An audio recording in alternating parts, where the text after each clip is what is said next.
आप सब? Last video जो थी हमारी लेक्चर फर्स्ट की, उसमें मैंने आपको टॉपिक क्लियर कर दिए थे कौन कौन से टॉपिक आने वाले हैं। तो आज उसी का टॉपिक पहला कवर करने जा रही हूँ, ऑक्सीकरण अपचयन अभिक्रिया। क्लियर? तो इसमें हमें कुछ नहीं पढ़ना, सिर्फ हमें ऑक्सीकरण संख्या निकालनी आनी चाहिए। तो ये टॉपिक हमारा क्या हो जाता है, क्लियर हो जाता है। ये देखिए सबसे पहले कैसे निकाल, इसके नियम पढ़ेंगे। पहली हेडिंग डालेंगे स्वतंत्र अवस्था में। कैसी अवस्था में? स्वतंत्र। या आपके लिए कोई अलग से क्वेश्चन नहीं आएगा, सिर्फ निकालने के लिए आएगा कि ऑक्सीकरण संख्या निकालो, तो वो निकालनी सीखनी है। क्लियर? हेडिंग डालेंगे स्वतंत्र अवस्था में। ये सिर्फ नियम लिखने हैं जिससे आपको निकालनी आ जाए। देखो किसी तत्व की ऑक्सीकरण संख्या स्वतंत्र अवस्था में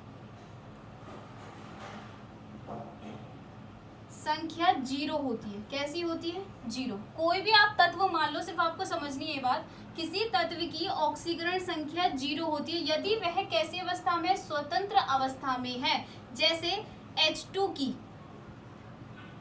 H होती है, H की क्या होती है? 0। जैसे किस तरीके से निकालेंगे? H2, H के साथ कौन है? 2 इजिकल्स टू 0। 2 इसके नीचे जाएगा तो H की ऑक्सीकरण संख्या क्या हो गई? 0। तो स्वतंत्र अवस्था में कोई भी तत्व है, मान लो S8 भी है, तो इसकी क्या हो गई? 0। अब S के साथ कौन लगा हुआ है? 8, तो 8 multiply S is equal to 0। S 8 कहाँ जाएगा? नीचे, तो ये क्या हो जाएगी? इसकी 0। क्लियर? तो स्वतंत्र अवस्था में हम कह सकते हैं कोई तत्व यदि स्वतंत्र अवस्था में है तो उसकी ऑक्सीकरण संख्या क्या होगी?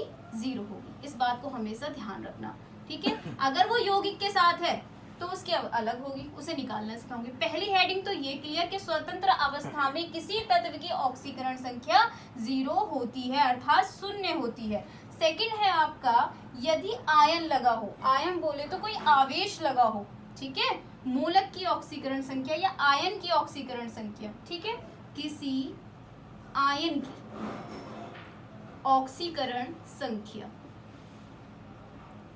बड़े ही ध्यान से सुनिए बात, लिखते चलना है मेरी बातों को। ऑक्सीकरण संख्या, किसी आयन की ऑक्सीकरण संख्या। यदि आपके पास कोई आयन में है, मान लो Cl- है, अगर वो आपसे कहे Cl- की ऑक्सीकरण संख्या निकालो, मतलब ऑक्सीडेशन नंबर शॉर्ट फॉर्म में, तो हम क्या कहेंगे? Cl के ऊपर कितना आवेश है? 1।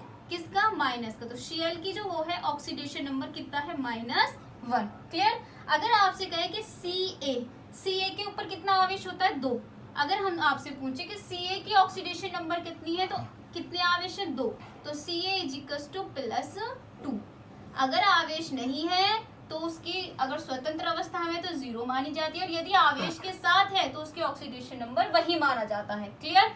अगर आपके पास होता है SO4 2-, तो इसकी ऑक्सीडेशन नंबर क्या होगी? SO4 is equal to -2। ये आयन के साथ इस प्रकार से निकलती है। आप इस बात से भली भांति संबंधित होंगे या जानते होंगे कि ये माइनस और ये प्लस क्यों आते हैं। नहीं जानते तो इस बात को भी मैं आपको क्लियर कर देती हूँ। बाहरी, मतलब भारी जो कक्षा होती है, उसके जो इलेक्ट्रॉन होते हैं वो आदान प्रदान की जो प्रकृति होती है, ठीक है, वही जो हम साझा करते हैं वही आपकी संयोजकता कहलाती है। जैसे Cl के पास कितने इलेक्ट्रॉन है? 17। परमाणु क्रमांक कितना है? 17। तो इसका इलेक्ट्रॉनिक विन्यास कैसे करेंगे? 2 8 7। तो इसे कितने की जरूरत है पूरा होने के लिए? 1। तो जितने की जरूरत है वो उसकी क्या होगी? संयोजकता। क्या होगी?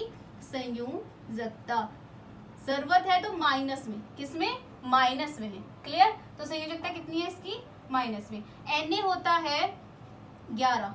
2 8 1। इसको पूरा होने के लिए या तो 1 की जरूरत और है, या फिर ये अपना इलेक्ट्रॉन त्याग देगा, मतलब किसी को दे देगा। तो दे रहा है तो इसके पास क्या आ जाता है? 1 प्लस। अगर ये 2 देता तो 2 प्लस। जब देते हैं तो प्लस आता है और लेते हैं तो माइनस आता है। क्लियर है ये वाली बात? ठीक है, नेक्स्ट पे चलते हैं। 2 टॉपिक क्लियर, लिखते चलना है, समझते चलना है।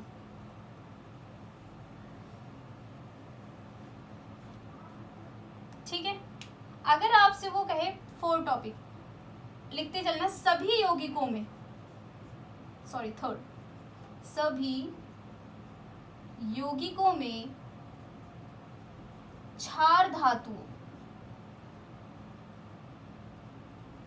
की ऑक्सीडेशन नंबर, ऑक्सीकरण संख्या लिख लेना, +1 होती है। क्या होती है? +1। क्षार धातु क्या होते हैं, Li, Na, K और भी होते हैं आदि। क्षार धातु क्या होते हैं, जो अपना इलेक्ट्रॉन आसानी से त्याग देते हैं। फॉर एग्जाम्पल Na ही अभी समझाया मैंने आपको 281, तो लास्ट वाले इलेक्ट्रॉन को आसानी से क्या कर देगा, त्याग कर देगा। और जो अपने इलेक्ट्रॉन में से भारी कक्षा में से अपने इलेक्ट्रॉन को क्या कर देता है, त्याग कर देता है, उसे ही हम क्या कहते हैं, क्षार धातु कहते हैं।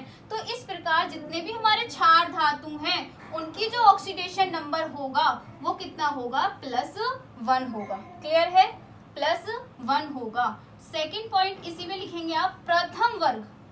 प्रथम वर्ग, वर्ग से तो आप वाकिफ होंगे, पीरियडिक टेबल देखना उसमें वर्ग होते हैं। जो पहले वर्ग तथा क्षारीय मृदा, क्षारीय मृदा जैसे Ca हो गया, Mg हो गया, जिनकी भारी कोश में 2 इलेक्ट्रॉन पाए जाते हैं। Ca की भारी कोश में 2, Mg की भारी कोश में कितने इलेक्ट्रॉन, 2 पाए जाते हैं। इनकी ऑक्सीकरण संख्या कितनी होती है, +2 होती है। अभी मैंने आपको समझाई, Na की भारी कोश में 1 तो 1 आ गया, ठीक है, Na की भारी कोश में 1 तो 1 आ गया। उसी प्रकार इनकी भारी कोश में 2, तो इनकी जो ऑक्सीडेशन नंबर होगा वो कितना होगा आपका, +2 होगा। प्लस और माइनस का विशेष ध्यान रखना है। नेक्स्ट है हमारा 5th, यदि यौगिकों में हाइड्रोजन की ऑक्सीकरण संख्या, यौगिकों में हाइड्रोजन की, किसकी, हाइड्रोजन की ऑक्सीकरण संख्या कितनी होती है, ऑक्सीडेशन नंबर। ऑक्सीडेशन नंबर जो होता है वो होता है +1। कितना होता है, +1। याद रखना, हाइड्रोजन का ऑक्सीडेशन नंबर होता है +1। और यदि वो इनके साथ लगा हुआ है, Li के, Na के, K के, Mg के, Ca के, अर्थात ये जो तुम्हारे ऊपर वाले में मैंने आपको बताए जो क्या थे, क्षार धातु, कैसे हैं, क्षार, मतलब क्षार के साथ लगा हुआ है, तो हाइड्रोजन की ऑक्सीकरण संख्या -1 लेनी है। याद रखना इस बात को। अगर इनके साथ H लगा हुआ है, जैसे LiH, NaH, MgH, समथिंग कुछ भी, तो इनके साथ H लगा हुआ है, तो आपको इसकी ऑक्सीडेशन नंबर कितनी लेनी है, -1 लेनी है। क्लियर। 6 में पहुंचिए। अब हमें क्या करना है, यदि यौगिकों में ऑक्सीजन की ऑक्सीकरण संख्या क्या लेते हैं, -2। कोई भी यौगिक है आपके पास, जैसे आप मान लो H2SO4, तो O की जो ऑक्सीडेशन नंबर लेना है वो कितना लेना है, -2 लेना है। कितना लेना है, -2। और यदि पर ऑक्साइड है, कैसा है, पर ऑक्साइड, पर ऑक्साइड से आप वाकिफ होंगे क्या होता है, जैसे H2O2, O मतलब 2 के साथ है, ठीक है, Na2O2, ठीक, और भी ले सकते हैं BaO2। अगर इस तरीके से O2 दे रखा है तो इसमें इस पूरे O2 की जो ऑक्सीकरण संख्या होगी वो तुम्हारी होगी -1। क्या होगी, -1। यदि यौगिक में है O4, O5, O6, O7 है तो -2 होगी, और यदि O2 के साथ है तो कितनी होगी, -1 होगी। एक बात और, यदि हमारा OF2 के साथ लग रहा है, किसके साथ लग रहा है, F2 के, तो इसकी ऑक्सीकरण संख्या +2 होती है। क्या होती है, +2 होती है। ठीक, बस एक लास्ट और है, उसमें मैं आपको बता देती हूँ किसकी क्या होती है। 7th में हम पहुंच जाएंगे, सभी यौगिकों में F की, F बोले तो फ्लोरीन की ऑक्सीकरण संख्या कितनी होती है, -1। कोई भी यौगिक हो उसमें F की -1 होती है, ठीक है। तथा क्लोरीन हो गया, ब्रोमीन हो गया, आयोडीन हो गया, इन सब की कितनी होती है, -1। इनकी भी इतनी होती है, ठीक है। फिर कल बाहर आई आंटी, ये हिंट तो आपको याद होगी, फ्लोरीन, क्लोरीन, ब्रोमीन, आयोडीन, इनकी कितनी होगी, -1। और यदि ये O से जुड़े हों, किससे जुड़े हों, O से, तो इनकी प्लस में कुछ भी हो सकती है, इस बात को ध्यान रखना। अब मैं आपको नेक्स्ट वीडियो में ऑक्सीकरण संख्या निकालनी सिखाऊंगी। क्लियर है। Thank you so much. मेरी वीडियो को प्लीज लाइक, शेयर, सब्सक्राइब करें। Thank you.